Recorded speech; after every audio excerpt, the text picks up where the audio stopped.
صفحه 425 رو تقاضا کردند عزیز ما. خب صفحه 425 جناب استاد دکتر محمد مهدی حقگویان، سوره مبارکه احزاب جزء 22. این صفحه سمت راست هست. از چه صفحه شروع میشه این سوره؟ 418.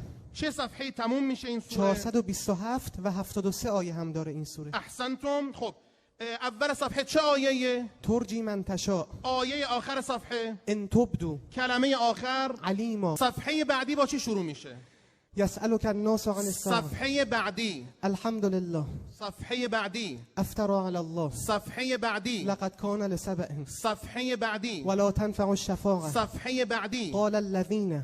بعدی؟ و یوم یحشرهم. بعدی؟ قل جاء الحق. بعدی؟ و ان یکذبوک. بعدی؟ و ما یستوی البحران. بعدی؟ و ما یستوی الاعمى. بعدی؟ والذي اوحینا. بعدی؟ هو الذي جعلكم. بعدی؟ ولو يأخذ الله. بعدی؟ واضرب لهم. بعدی؟ وما انزلنا. بعدی؟ وآية لهم. بعدی؟ ان اصحاب. بعدی؟ اولم يروا. بعدی؟ والصافات. بعدی؟ ما لكم. بعدی؟ يقول انك. بعدی؟ وجعلنا. بعدی؟ فلما أسلم ارجع من هذه الصفحة 300 صفحة وقل بأي آية تنتهي الصفحة. وهو الذي جعلكم. صبر کن برادر من، صبر کن.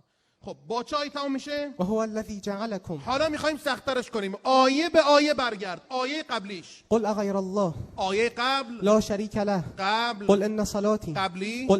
قل انني هداني. قبلی. من جاء بالحسنه. قبلی. ان الذين فرقوا. قبلی. هل ينظرون. قبلی. او تقولوا. قبلی. ان تقولوا. قبلی. وهذا كتاب. قبلی. ثم آتينا. قبلی. وان هذا. قبلی. ولا تقربوا. صفحه بعد. هل ينظرون. دو صفحه بعد. قال ما منعك. دو صفحه بعد. يا بني آدم. دو صفحه بعد. ونادى أصحاب الجنة. دو صفحه بعد. والبلد الطيب. دو صفحه بعد. واذكروا إذ جعلكم. 5 صفحه بعد. قالوا آمنا برب العالمين. 5 صفحه بعد. واكتب لنا في هذه الدنيا. 10 صفحه بعد. واذكروا إذ أنتم قليل. با چای تمامش صفحه؟ وما كان الله ليعذبهم. کلمه آخر يستغفرون. صلواتی خط بفرمایید.